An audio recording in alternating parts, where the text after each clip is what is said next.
Hola, ¿qué tal? ¿Cómo están todas y todos? Mi nombre es Daniel Guerrero, soy ejecutivo de venta de la Universidad Iberoamericana de la Ciudad de México, de la Dirección de Educación Continua.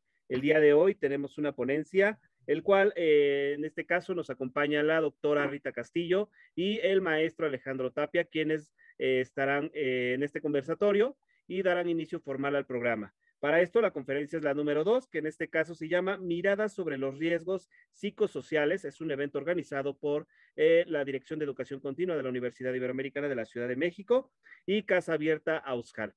En este momento le doy pie y entrada a la doctora Rita Castillo. Bienvenidos, muchas gracias por unirse a esta audiencia y por supuesto por este tiempo que nos brindan para estas conferencias. Bienvenidos, gracias.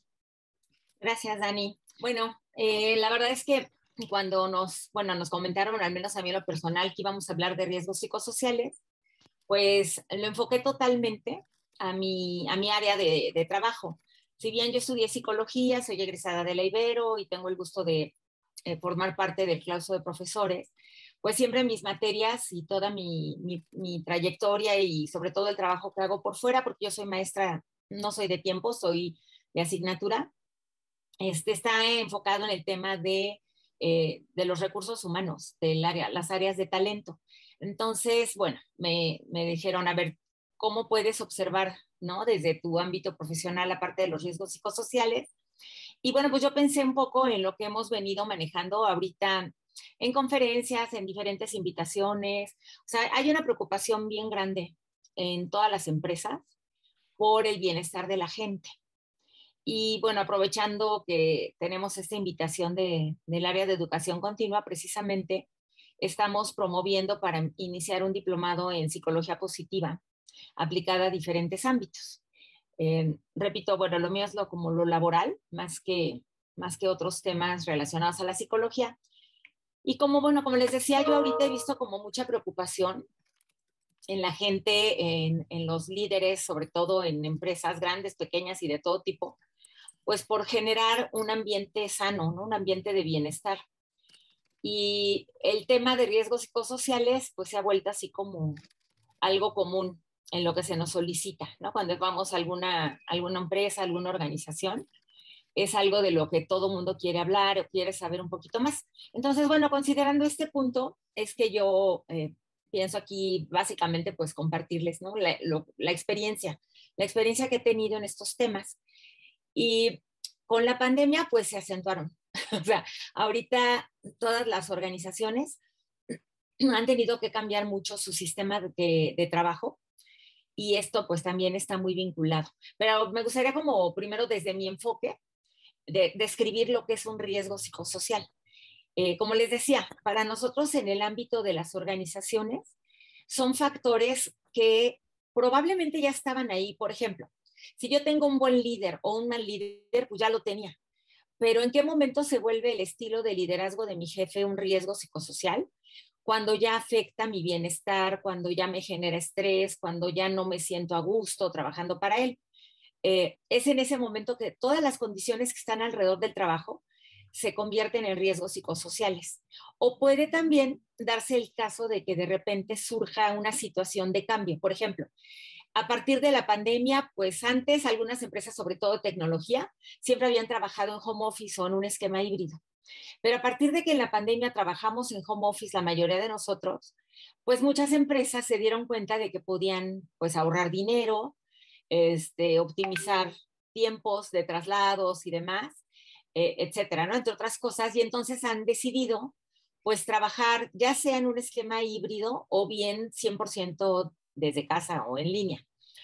Esta situación que antes no se veía como un riesgo psicosocial, a lo mejor la veían como algo normal, pues hoy en día se vuelve a ver diferente, se ve diferente. Para mucha gente hay dos caminos aquí. No está la gente que está en su casa y lo disfruta y dice, ay, qué padre que no tengo que trabajar en la calle y tengo que trasladarme y hacer horas de tráfico y estoy muy cómoda ya trabajando aquí porque me acomodo en mi casa, pero también hay gente que la falta de socialización, el encierro en las casas, la violencia incluso que puede encontrar a su alrededor de la propia casa, el no tener el equipo, no tener las instalaciones adecuadas para poder trabajar, pues le genera muchísimo estrés. Entonces, este es un ejemplo de un riesgo psicosocial que se dio a partir de estos casi ya 3 años, ¿no? O 2 años y medio de pandemia. Y bueno, como esos ejemplos hay muchos.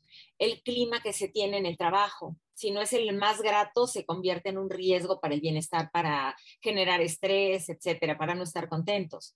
Yo puedo tener un salario más o menos bien y puedo estar contento con mi salario, pero si a lo mejor ya voy a cumplir 5 o 6 años con el mismo salario y mis necesidades y la inflación y todo me pega, pues entonces ya no estoy tan feliz con ese salario y entonces de no ser un riesgo, se convierte en un riesgo psicosocial, ¿no? Entonces, desde el punto de vista de las organizaciones, así definimos los riesgos psicosociales y lo grave que estos pueden implicar, pues es que generan trastornos de diferente índole, ¿no? Van desde que te sientas muy estresado, que te sientas insatisfecho, que no estés feliz en tu trabajo, hasta situaciones que ya somatizamos, ¿no? Cuando el estrés ya es muy fuerte, cuando ya hay ataques de ansiedad, cuando ya no estoy tranquilo y entonces empiezo a buscar de qué otra manera mi organismo, no solo físico, mi mente también, está tratando de resolver estos problemas.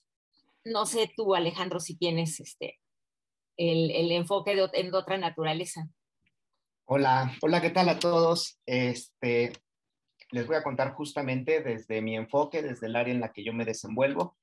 Y esa también es desde la psicología, también me dedico a la parte psicológica, pero yo me he desarrollado más en el ámbito de las neurociencias, particularmente la neurociencia como la investigación y la neurociencia en términos clínicos. Soy neuropsicólogo.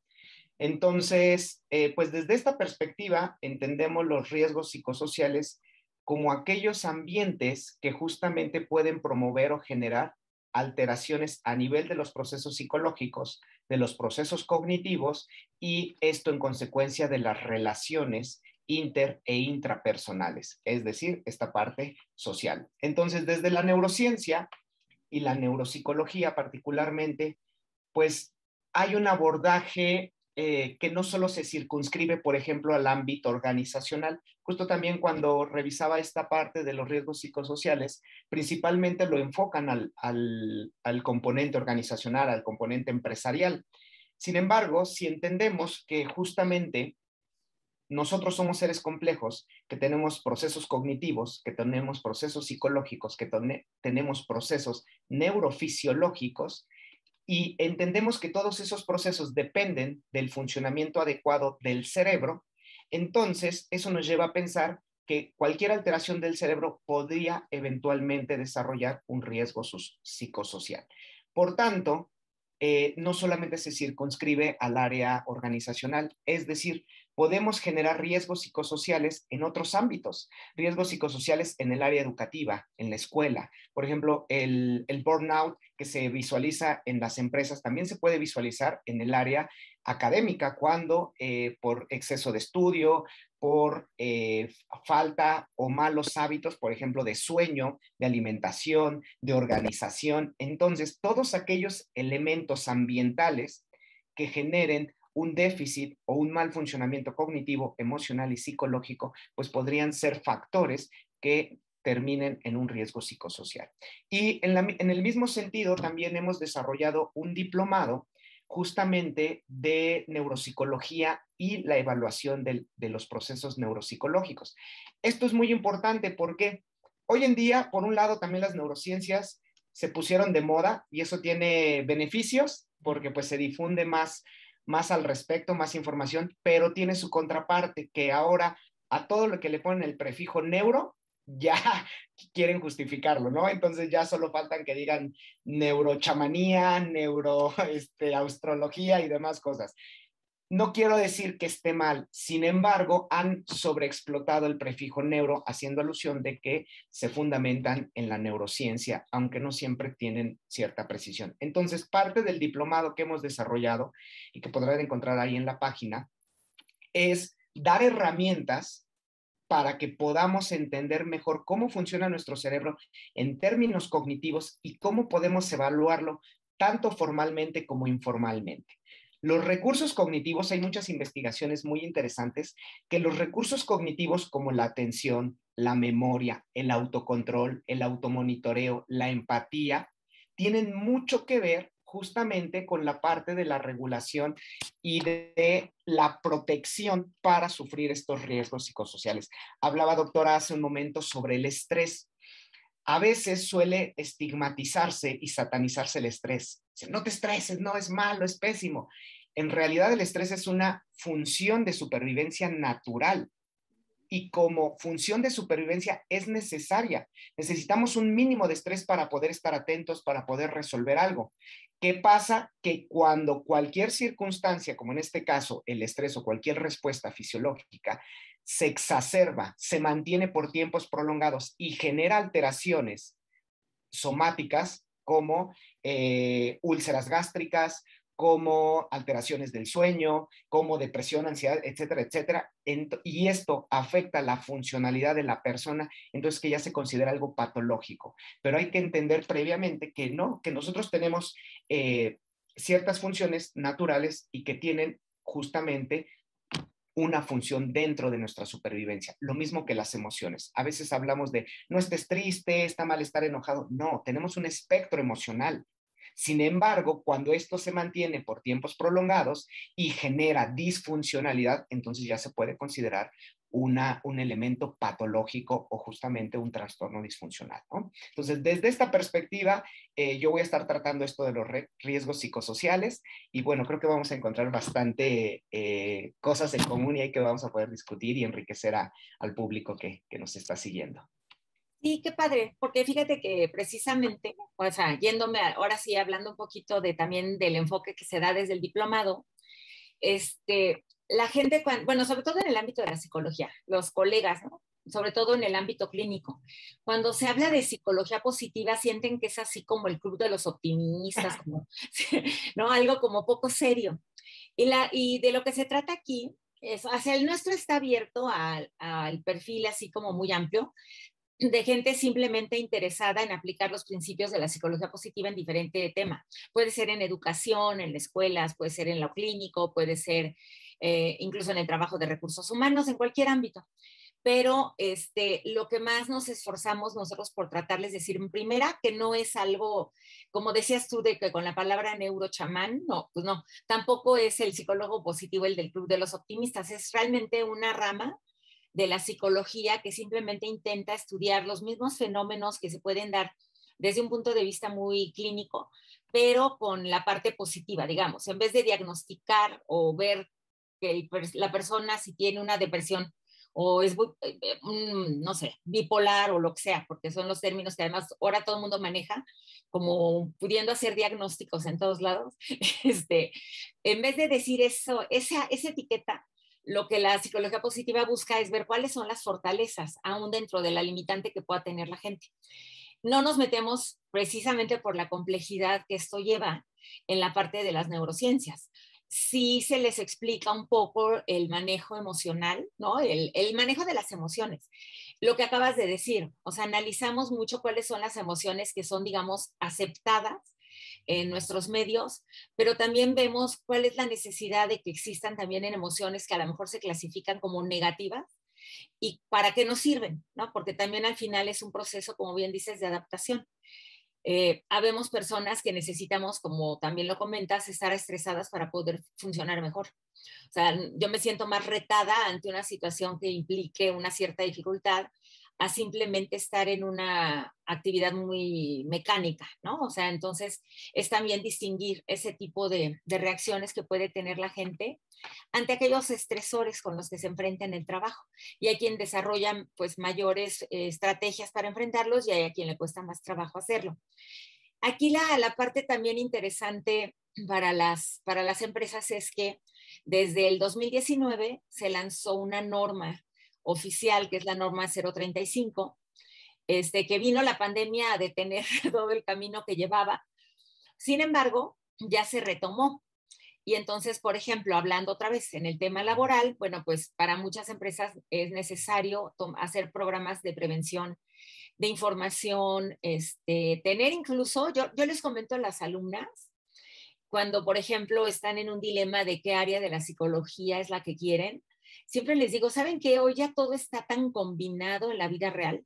O sea que el que tú te especialices más en materias, por ejemplo, clínicas, no te detiene para trabajar en una empresa, porque ya las empresas de vanguardia se están dando cuenta que necesitan a un psicólogo, ¿no? Pues para poder ayudar a la gente ante todas estas dificultades del día a día. Y entonces, bueno, ya vemos como que podemos trabajar en muchos temas. Claro, yo creo que lo tuyo sí es bastante más especial en el sentido de que no se debe tomar a la ligera, en que hay explicaciones muy claras y muy sensatas para todo fenómeno, como bien lo dices, cognitivo y de comportamiento, ¿no? Que pueden tener las personas. Y yo creo que entenderlo, a mí eso siempre se me ha hecho bien atractivo, ¿no? Entender qué pasa en el cerebro para que actuemos, ¿no? De determinada manera, para que pensemos de cierta forma, para explicar a veces las reacciones que encontramos en nosotros y en otros alrededor. Entonces, yo creo que no está peleado las áreas, sino precisamente ver, bueno, ¿para qué me puede servir este conocimiento, ¿no? Tanto del diplomado de, ¿cómo se llama? Es una introducción a la neuropsicología y la Ah, evaluación. fíjate, qué padre. Porque además también, fíjate, hacia la empresa se hace evaluación. Exacto. Y cuando hay psicólogos, ellos buscan herramientas que les permitan hacer una evaluación neurológica, porque puedes llegar a tener datos que confundes, que si no tienes claridad, bueno, pues cómo sabes o cómo descartas que hay un problema que va más allá de lo meramente psicológico, ¿no? Exactamente. Aquí quiero retomar algunos puntos, doctora, que ha mencionado. Voy a empezar con este último del perfil en la empresa. Uh-huh. Por ejemplo, en la empresa hay un organigrama, ¿no? Entonces hay quienes se encargan de ciertas funciones. Pensemos directivos y elementos operativos. Deben de tener diferentes perfiles cognitivos.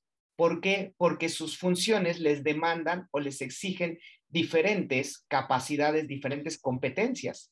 Entonces, eso es algo que también no sé qué tan desarrollado esté, pero los perfiles o las baterías de pruebas o las pruebas que se han desarrollado para establecer los perfiles, ver las competencias y demás, a veces pienso, no soy experto en eso, no conozco, usted por favor corríjame, a veces engloban a todos los sectores con el mismo análisis.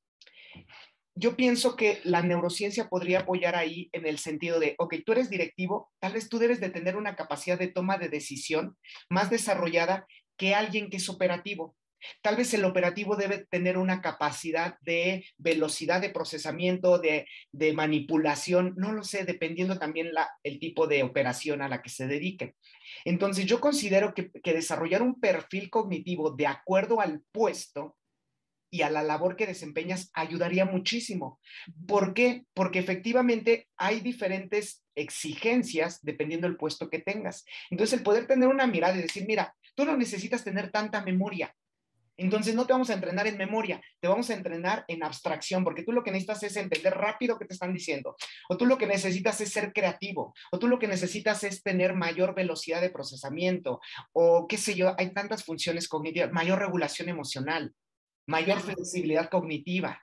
Entonces, en ese sentido, y también retomando el segundo punto de la parte clínica, yo les digo a mis alumnos, yo me dedico a dar clases acá en la Ibero del área de procesos básicos, neuroquímica, neurofisiología, procesos básicos de la conducta y demás, todo desde la perspectiva neuro. Pero yo les digo a mis alumnos, siempre, independientemente de cuál es el área en la que se desempeñen en la psicología, van a estar haciendo clínica. ¿Por qué? En la empresa tienen que entender la psicología y tienen que entender al humano con el que están trabajando y el comportamiento de ellos. En el deporte también tenemos que entenderlo. En el marketing hay que entender la psicología del consumista. Es decir, en el crimen, en todo estamos haciendo clínica. Una de las habilidades y herramientas que diseñamos los psicólogos es que tenemos una habilidad y un ojo clínico inmediatamente cuando nos enfrentamos a ciertas personas, identificamos en qué focalizan, cómo se mueven, cómo expresan lo que quieren decir y demás. Es decir, la clínica forma parte de nosotros, incluso en la investigación. Yo, por ejemplo, trabajo una de las áreas de mi trabajo profesional es la ciencia básica. Hago experimentos con modelos animales. Entonces, aún con los modelos animales, nosotros trabajamos con otros científicos y hay que entender a los otros científicos. ¿Por qué? Si no viene una lucha de egos, viene cantidad que pueden afectar justamente los resultados. Y aquí quiero tomar el último punto que comentaba, doctora, respecto del estrés, y voy a hablar de otro que se llama la resiliencia. Fíjese qué interesante. Ayer justamente estábamos teniendo un seminario, analizábamos un artículo de resiliencia que se llamaba Una conexión entre la mente y el cuerpo. En ese artículo, que era en modelos animales, y hago un paréntesis, la resiliencia sería aquella capacidad que se tiene para utilizar los aprendizajes de la adversidad en nuevas circunstancias, integrar nuestro conocimiento y que ya no nos genere dificultades o ya no nos estrese y genere todos los efectos nocivos del estrés crónico, ¿no? Desde esta perspectiva, desde la metalurgia, creo que tiene otra, que es donde surge, tiene otra definición, y seguramente cada corriente o marco teórico tendrá unas particularidades. Pero bueno, desde esta perspectiva, desde las neurociencias, se estudió en modelos animales. Y quiero comentar esto porque me pareció sumamente interesante. Resultaba que había ratones a los cuales cierto ambiente estresante les generaba resiliencia y a otros no. La resiliencia la entendían como que no sufrían, por ejemplo, los factores nocivos del estrés, como es, por ejemplo, la disminución de la creación de nuevas neuronas. Eso es algo increíble. Podemos crear neuronas durante toda la vida y el estrés afecta negativamente eso, es decir, disminuye. Bueno, a lo que voy es que la resiliencia en algunos roedores, el estrés la promovía y en algunos roedores no. Y la clave que encontraron de ello fue que había genes que ciertos roedores expresaban y que les permitía ser resilientes y ciertos roedores no, y por eso no eran resilientes.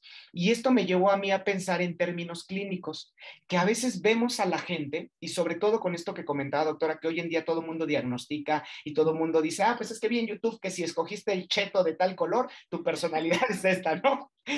Y demás. Todo el mundo es experto en diagnosticar. Y entonces criticamos y estigmatizamos y etiquetamos a las personas que no tienen la capacidad de ser resilientes o de no superar una situación. Y decimos que no le echas ganas, es que no eres positivo, es que no sonríes, es que no te despiertas y demás. Puede ser que genéticamente, que orgánicamente haya algo que le dificulte más enfrentar el estrés y a otras personas les facilite más enfrentar el estrés.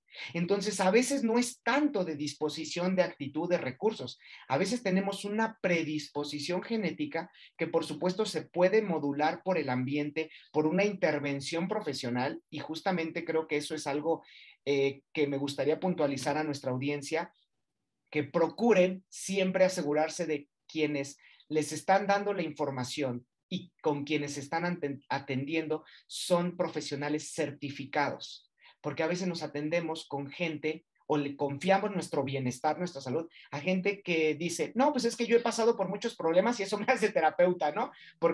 Y no necesariamente, porque no está entendiendo todos los procesos psicológicos, cognitivos, desde el marco de expertise que le permitiría atender. Entonces, justamente el poder visualizar esto y tener conciencia sobre esto nos va a permitir promover mejor la salud mental y la salud cerebral y en consecuencia reducir la vulnerabilidad a estos riesgos psicosociales. Mira, qué interesante, ¿eh? Porque la verdad es que cuando estamos trabajando mucho en el ámbito, pues en general, digamos, del desarrollo humano, ¿no? Cuando eres psicólogo y trabajas, por ejemplo, mucho de mi chamba, digamos, como independiente, tiene que ver con facilitar talleres. Y casi siempre son pues apegados al tema de la motivación, del liderazgo, temas como más de habilidades llamadas soft, ¿no? En donde pues son habilidades que se desarrollan, que vas aprendiendo estrategias, que vas poniendo en práctica. Y uno de los temas que mucho piden es precisamente el de la resiliencia. Y entonces, fíjate, con lo que estás diciendo se me hace así como un gran descubrimiento, porque qué fácil es decirle a todo el mundo, no, mira, tú ponte a repetir 10 veces, ¿no? O practica en cada situación una respuesta determinada, como ahora sí que como más hacia lo conductual. Y cuando lo que me dices, de verdad ahorita me dejó así bien sorprendida y qué padre saber que efectivamente, pues la gente a veces se siente además muy frustrada, ¿no? Si dice, ¿por qué si otras personas han salido de cosas peores, yo me estoy derrumbando? con una situación que a lo mejor a otros se les hace nada, ¿no? Y bueno, pues esto de la predisposición genética se me hace súper interesante porque pues ahí puede estar la explicación a muchas cosas, que no encontramos la respuesta, que la gente, y también darles la tranquilidad, el consuelo, no quiere decir que, ay, no, ya naciste así, ya te amolaste, no, digo, tampoco. Justamente, fíjate, nosotros ponemos en el diplomado mucho en práctica, como prácticas así muy sencillas, para elevar como el estado de ánimo, para enfrentar ciertas dificultades, para saber cómo canalizar una emoción que en un momento dado puede ser negativa, tristeza, agresión, enojo, todo ese tipo de cosas. O sea, cómo poderlas pues encaminar de la mejor manera y hasta ejercicios bien sencillos de cómo el darle las gracias a las personas, cómo tener una buena acción en el día, te llena, ¿no? Y te hace sentir mejor. Que pueden ser cosas muy simples y por eso a veces no lo ven como algo muy científico, pero en realidad se ha probado, ¿no? Se ha probado que tú generas bienestar a partir de estar practicando ciertas cosas en tu vida y entonces pues te empiezas a sentir mejor y te sientes también más fuerte. A lo mejor no vas a poder luchar contra cosas demasiado severas, por esto que tú acabas de comentar, pero bueno, yo ya tengo un dato más para saber, ¿no? Decirle, oye, si quieres que convertirte en una persona resiliente, no tienes que seguir una receta, porque pues hay otro tipo de situaciones que habría que analizar. Y lo que dices de los perfiles en las empresas, híjole, ojalá así fuera, ¿no? O sea, que la realidad fuera que todo mundo va a un puesto, a una posición, mucho en función de las capacidades que tiene en los diferentes ámbitos del ser humano como algo integral, ¿no? Generalmente nos vamos hacia las cuestiones muy observables y de experiencia y demás, y que no necesariamente obedecen a que de origen, por ejemplo, un líder sea más analítico o tenga más facilidad para resolver problemas, ¿no? O sea más hábil para tomar decisiones. O sea, esta parte se maneja también cotidianamente, ¿no? Te dicen, ay, eres frontal, eres no sé qué, y esos los que medio saben algo, ¿no? De psicología. Pero en realidad, desgraciadamente, es imposible a veces de tener este lenguaje que hace que todo mundo se siente experto en ciencias del comportamiento humano. Y yo creo que los diplomados que se están organizando ahora en la universidad, pues son un beneficio bien grande para mucha gente porque te ubica realmente en las razones, ¿no? Y en el dónde, cómo debo actuar, por qué sí puedo hacer, qué no puedo hacer, qué tengo que trabajar más. O sea, creo que lo importante, y a lo mejor también por esto nos invitaron, es que también quienes puedan tener acceso a esta conversación vean que por mucho que les suene así como, ay, neurociencias, o que les suene, ay, psicología positiva, ¿qué es eso? O sea, al final lo que se busca es una aplicación, ¿no? Y ver cómo lo pueden aterrizar en cualquiera que sea el ámbito en el que se desarrollen. Digo, sería maravilloso que, como dices, y además hubiera un reclutador en cada lugar que realmente se enfocara en ese tipo de características. Pero pues no, la vida real no es así, pero esto no implica que no dejemos de luchar, incluso desde las aulas, no solo a nivel de educación continua, sino desde la licenciatura. Yo lucho mucho por eso, por hacerle sentir que es una función bien seria, con mucha responsabilidad. Decidir a quién vas a contratar implica una responsabilidad fuerte y tienes que darle además seguimiento y tienes que hacer evaluaciones constantes, ¿no? Porque además la gente cambia en el momento en que ya empieza a conocer nueva información, etcétera, ¿no?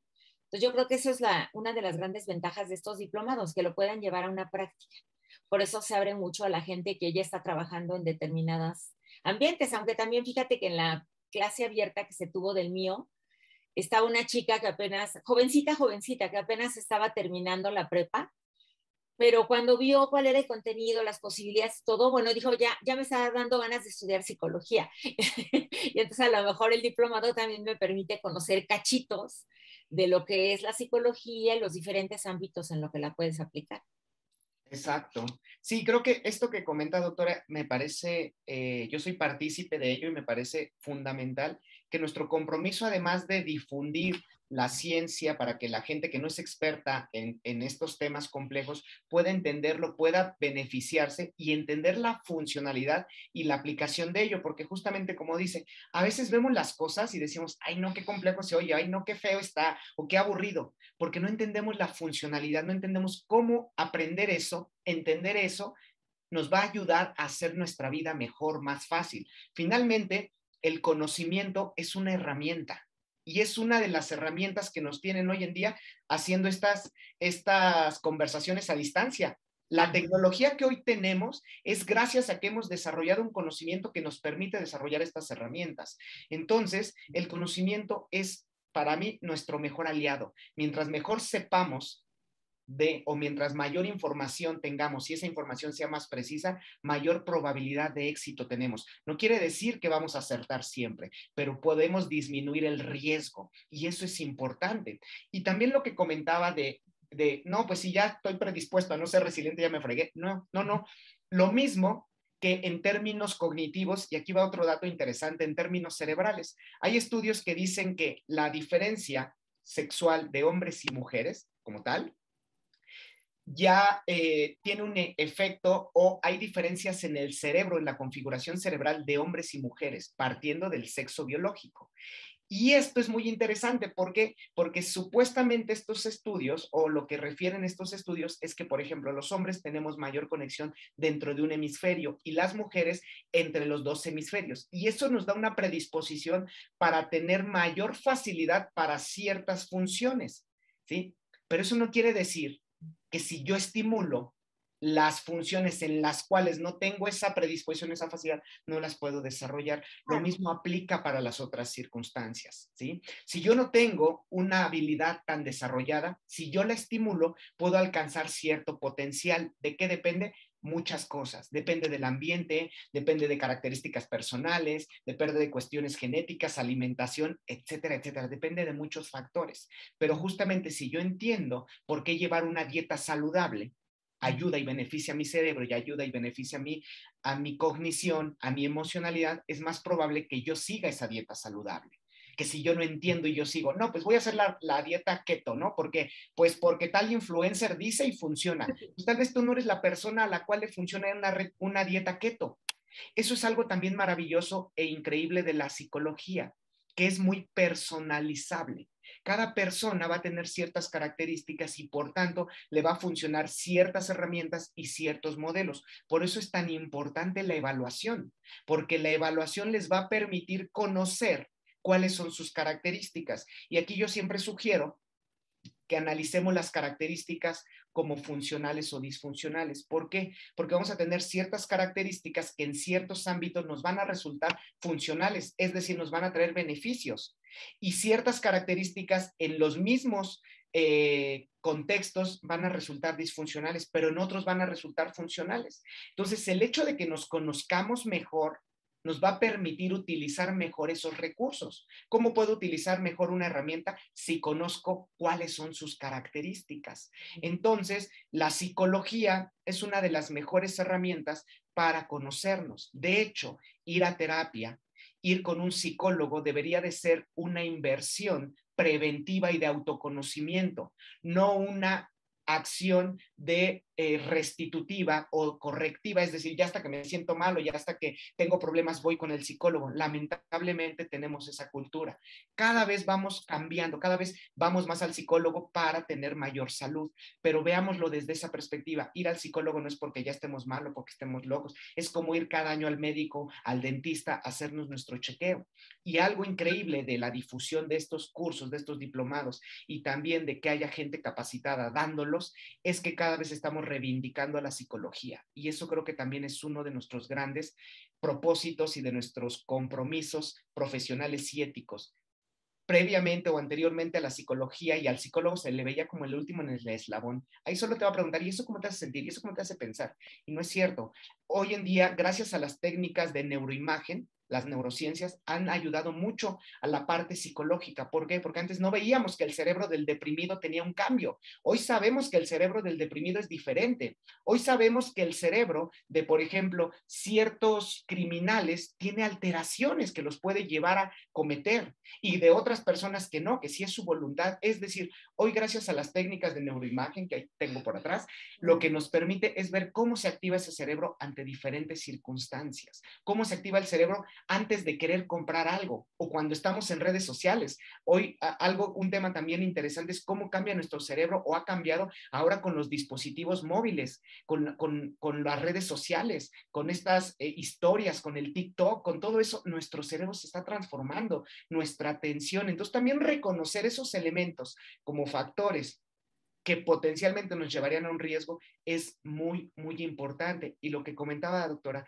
reconocer los hábitos que tenemos, porque hay una frase que, si no me equivoco, es de Gandhi, que dice, cuida tus pensamientos porque se convertirán en tus palabras, cuida tus palabras porque se convertirán en tus actos, cuida tus actos porque se convertirán en tus hábitos y cuida tus hábitos porque serán o se convertirán en tu destino.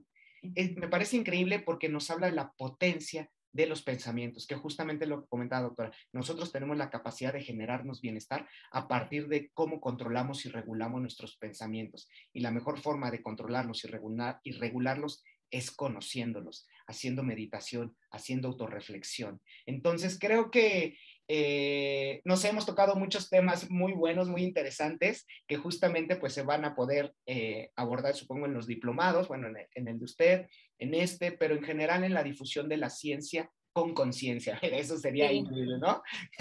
Sí, yo creo que ese es el punto clave. Fíjate, ahorita que mencionaste a Gandhi, qué padre. O sea, sin ser psicólogo, el señor era muchas cosas, ¿no? Y dejó muchísimo en esta tierra, pero esa liga entre lo que pienso, cómo me siento y cómo actúo, o sea, es como vital para poder entender muchísimo.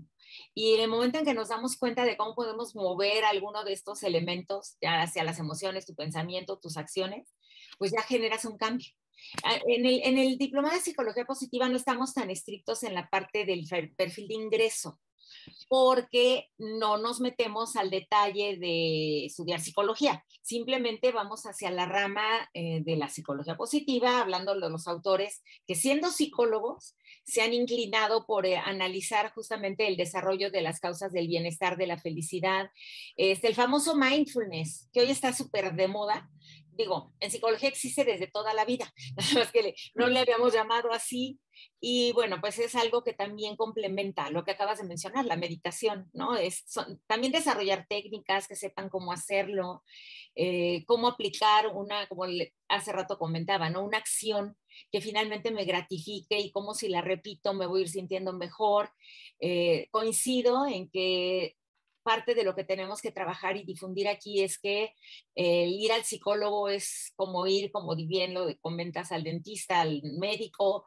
O sea, es una situación de prevención y de mejorar tu salud física y mental, porque muchas veces pues está tan relacionado, ¿no? Lo que nosotros hacemos, que al final de cuentas siempre tienes un beneficio en nuestra personalidad integral, ¿no? Entonces yo creo que va a ser algo muy padre. Ojalá quienes están interesados en estos diplomados, en esta rama, pues puedan escuchar esto. Yo creo que puede significar también una aclaración a muchas dudas que pudieran llegar a haber tenido. Yo creo que esta parte de las neurociencias tan clara y tan interesante, de verdad que llama mucho la atención.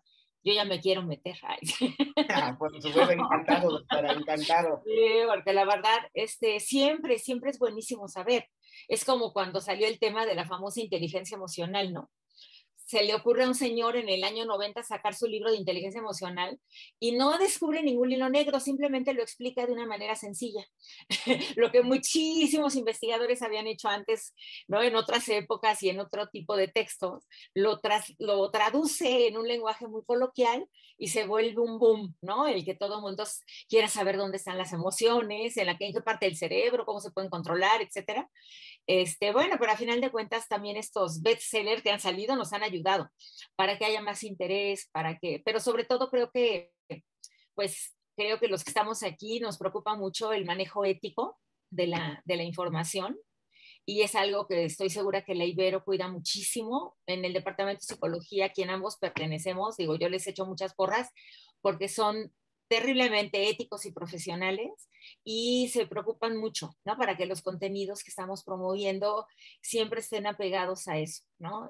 Yo no les voy a ofrecer que en psicología positiva van a volverse psicólogos, al contrario, les decimos siempre, oigan, no se les vaya a ocurrir poner un título de que dan terapia, por Dios, porque no, o sea, son muchos años previos los que te van a permitir llegar a eso y después mucha especialización. La idea de este diplomado es simplemente desarrollar estrategias, conocer tus fortalezas, se hace una evaluación, precisamente. Evaluamos en qué soy bueno desde mi punto de vista o qué me ha resultado en la vida hasta el momento y pues voy a trabajar en ello, ¿no? Pues para seguir siendo exitoso y dejar de lado aquello que me cuesta más trabajo. Entonces, darles esas herramientas, no pretendemos llegar más allá.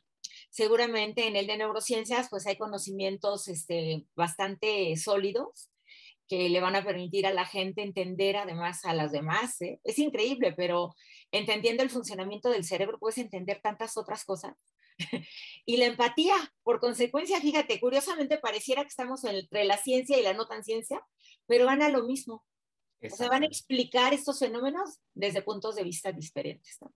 Exactamente. Siempre también les digo a mis alumnos cuando vemos estos temas de nosotros separamos las cosas para entenderlas, pero no quiere decir que funcionen separadas. Claro. Todo está funcionando de una manera compleja, de una manera muy cercana, muy interrelacionada. Entonces, nosotros lo que hacemos es separar el cerebro para estudiarlo y entenderlo, pero eso no quiere decir que no esté atravesado por la fe, que no esté atravesado por cuestiones emocionales, que no esté atravesado por cantidad de cosas. Entonces, pues bueno, finalmente creo que pues los riesgos psicosociales pueden reducirse. Sí, finalmente siempre van a existir porque estamos en una sociedad, porque somos humanos susceptibles de fallar o de que nuestro sistema y nuestras funciones caigan o tengan un declive, pero sí podemos prevenir o disminuir la vulnerabilidad a. ¿Cómo? Teniendo mayor cuidado de nuestra salud mental, de nuestra salud cerebral, de nuestra salud emocional. Y una de las mejores formas es acudir a orientarnos con un profesional. Entonces, creo que esa es una de las grandes aportaciones que hoy podría compartir o dejar, que se monitoreen, que lo vean como una forma de conocerse mejor y de aprender mejor de su persona favorita, que son ustedes mismos, ¿no? Claro, que sí, qué padre. Pues sí, yo también nada más concluiría en ese sentido, que bueno, hoy la Organización Mundial de la Salud, la Organización Internacional del Trabajo, todas esas grandes organizaciones que están preocupados por ver qué está pasando en el mundo, pues en lo que podemos coincidir, creo que toda la humanidad hoy, es que lo único cierto es la incertidumbre, o sea, no sabemos qué va a pasar mañana. Y que justamente los riesgos psicosociales surgen de muchas situaciones de cambio. Y como bien dices, pues si somos vulnerables a ello, pues tenemos que prepararnos, ¿no? Cómo disminuir los efectos de esos riesgos psicosociales que es inevitable que se den, que van a seguir apareciendo. También hay unos llamados riesgos psicosociales emergentes. Son aquellos que surgen de un cambio de algo, del medio ambiente, de la tecnología, de la estructura organizacional, de las reglas, de las políticas. O sea, pueden surgir por cualquier razón que tenga que ver con algún cambio. Y bueno, pues el área de educación continua de la Ibero está tratando de generar herramientas en los diferentes diplomados, pues para poder enfrentar estos riesgos psicosociales.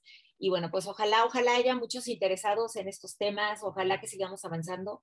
Creo que son temas de verdad muy, muy atractivos para cualquier profesional en el ámbito que sea. Exactamente. Seguramente, pues por ahí los veremos. Esperemos en nuestros respectivos diplomados.